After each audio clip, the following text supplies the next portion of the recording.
curling. Danis, you are stepping into a bigger role with Cade Cunningham being sidelined. What has been your mindset getting that added responsibility? Man, just trying to get back to being me.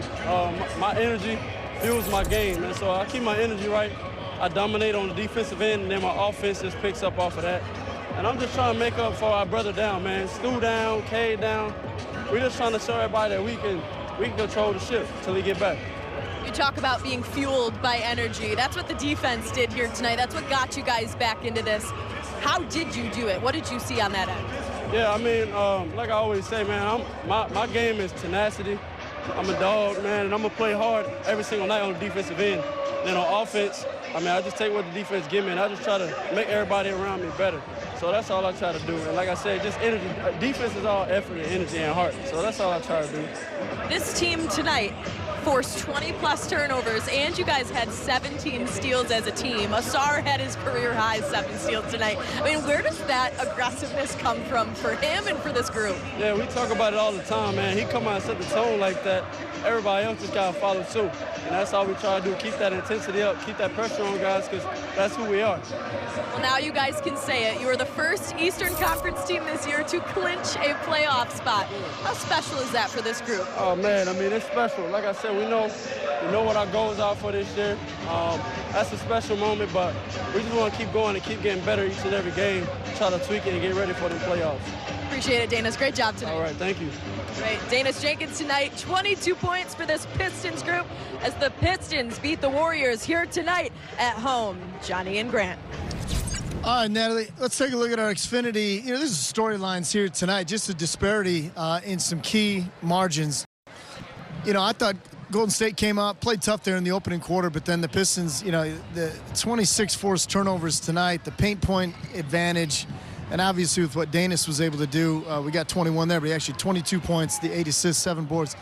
Just, you know, that's a collective effort. That was the effort that this team needed tonight, especially with everything that was at stake, which was a spot in the postseason. And Grant Long, I'm here to tell you the Pistons are in the playoffs. You got to love it, Johnny. And you know what? When I saw this game at the very beginning, I'm thinking the Pistons just have to wear them down because on paper, and I know the games are played off the paper, but on paper, the Pistons are a better team, talented from top to bottom, considering how the rosters are structured. No Steph Curry, so forth. The Pistons were the better team tonight. Now, it took some time for them to get going and impose their will on this Golden State Warriors team, but that's essentially what happened. The Pistons recognized that. They just kept their foot on the gas, and at some point, they just moved past the Warriors. They did. 70 games down, now 12 games to go. Again, you know, the math's pretty simple. You just keep winning, and those teams like Boston and New York are going to be unable to catch you. But you handle the business right in front of you. Obviously, a big game coming up on Monday with the Lakers coming in town. We'll get into all that stuff here in just a little bit. But, you know, this is important for this team because everything takes steps. And I think if you go back to the beginning of the year, when you looked at what the Pistons had, what they lost, what they brought in, and coming off the first-round exit last year against the Knicks, I think a lot of people felt like the next step for this Pistons team was, you know, win a playoff series. But to become the first team in the Eastern Conference to secure a postseason berth and to almost go gate to wire as far as holding that #1 seed, maybe ahead of the curve as far as what outside expectations were of what was possible with this team. But this is a special run that we've been a part of to this point. Yeah, I agree, Johnny, but you have to let go if you can. You have to let go of that when they won 14 games, and then everybody was so excited about tripling their win total from the previous season when you have to understand that they only won 14 games. I'm not saying that wasn't an accomplishment, but you have to think where they started from to win triple that win total. Sure. So you got to, like you mentioned, you got to take steps. This team understands what they're all about, the way that they're moving through this season, as you mentioned, to be able to lead nearly from start to finish. To win, to be able to clinch a playoff spot at this point in the season, that's one of those goals, and you've heard me talk about it. You know, you have goals that you set at the beginning of the season, and you achieve some of those small goals throughout the season. This is another one of those small goals that gives you a lot of confidence to move forward. Yeah, it's almost like checking the box. Yeah. You know, like, let's get here, let's get here. Okay, let's get in. Yeah. We're invited to the dance now. You know, obviously still work left to do here in the regular season. And again, they've got to navigate this stretch. We didn't have Isaiah Stewart tonight. We didn't see Cade Cunningham, obviously, as he continues to heal. But Jenkins thrust into the starting role. We saw what he did earlier in the year. There's a reason why this guy earned himself a legitimate contract coming off a two-way deal. You know, flirted with the triple-double tonight. And here's the big part about it is the Pistons are 8-2 when Jenkins is in the starting lineup. That says quality depth. Yeah, I like it when, I wouldn't call it his back's against the wall, but in this situation, he needed to produce the way that he did. He needed to be good on both sides of the ball. And then when I say both sides, obviously offense, he played it for the Pistons to have a chance to win this ball game. So I love the fact that he stepped up. You mentioned the record when he's in the lineup and when he starts.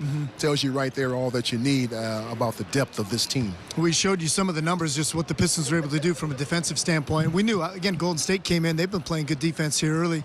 But the Pistons had like 4 steals in the first 3 minutes of the game, and they were able to continue on with the points off turnovers to be able to get out and run. This was the brand of basketball, using our Buick GMC Pro Vision, that we've come to expect, we've come to appreciate about this team. When they're able to turn the other team over, get out and run, they've got so many athletes on the floor at any given time.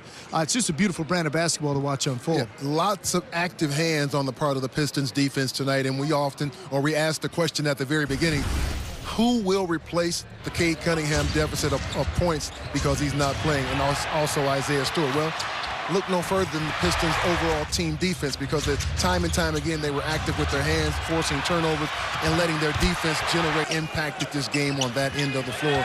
And when you do that, it supplements you having to play necessarily in a half-court offense that is amp up your defense, Johnny, force the turnovers, and get out and play in transition. The Pistons did a fantastic job of that. They really did. You know, Asar Thompson's a guy that he doesn't look for necessarily his own stuff, meaning like looking for it, but he will create opportunities for himself to score the basketball. But tonight, we talk about the steals. I mean, you know, career high 7 steals. That's a month for some guys in this league. The fact that Asar, we'll make him our Cure Auto player of the game just because he was so impactful with everything he did, moving without the basketball. But again, turning this Golden State team over time and time again. 7 steals. It's an unbelievable number. Tenacious and pesky is what I'd use to call or talk about Asar Thompson's defense tonight. He was all over the place, and you already mentioned it, Johnny. I love this off-the-ball movement to get on the floor. He's one of those guys, a plug and play, if you will. Put him on the floor, go do what you do, and we'll live with the results. He, Ron Holland, they all fall in that category, that just put them on the floor and they'll make something positive happen. You know, we were talking to J.B. Bickerstaff before the game, and you know, it was brought to his attention that they could clinch a playoff berth with a win tonight, and he said, did not know that. No. Because, you know, you're coming off the game against Washington back-to-back, you fly home, you just get into your game plan for tonight. J.B. well aware now about what this team has accomplished. Let's hear from Coach Bickerstaff. JB, you guys forced over 20 turnovers tonight, 16 steals as a team. Just how disruptive was the defense tonight? No, it was awesome. I thought that was a point of emphasis for us going into the game, is trying to figure out how our defense can create that chaos that we're looking for, how that could create transition opportunities for us. I think that's something that we have the ability to do consistently, and if it gets us out in transition, lets our athletes be athletes, play advantage basketball, it's going to help us. I know we talked about this earlier today, the group having a chance to clinch a playoff berth tonight if they get the win. You guys just did that, and you answer this a lot, but how would you describe what this group has done this season to get to this point here tonight? I mean, they've been a joy to coach. They've been one of the most connected teams that I've ever been a part of. You know, I feel fortunate every single day that I get to come to work with these guys. Their spirit, their willingness to be coached, their want to do it together, their willingness to sacrifice for one another, and, you know, their ability to just buy into the process of what we do every single day. You know, helps development, helps growth, keeps them focused. But, you know, just the spirit that they play with every night is just different here. And I got a ton of respect and admiration for the guys. But that's the difference, and that's why we're sitting where we are right now. The last few weeks, you talked about being more intentional with how the team was passing on offense, spreading the ball out more. Just fell a little bit short of the 30 mark assists tonight, but you guys have done that pretty consistently over the last couple of games. When you are shorthanded, when you're missing a playmaker like Cade? How important is it that you guys keep up that dynamic? I mean, our offense, obviously without Cade, has to be diverse, right? It has to be, consistently, ball movement, body movement, forcing the defense have to guard 5 guys on the floor, everybody be a part of it, attack from different angles, attack from your strength. But, they put 2 on, you find an advantage. You got to hit the advantage every single time. And that's what our guys have bought into. Asar Thompson had a career-high 7 steals tonight. What has it been like for you just to watch his growth on the defensive side of the ball, knowing when you took this job, that was already a strength of his game? It just is amazing at how disruptive he single-handedly can eliminate guys. He single-handedly can create chaos on, that end of the floor. He creates 6 places at once. Block shots, get steals, get deflections, frustrate guys because he can pick them up full court and they can't get around him. So, it's elite, it's impressive, and it's not easy. And I think that's what people need to, show that end of the floor a little more respect. We all want to talk about points and all that, but what he does on a night in, night out basis is extremely difficult. And he's one of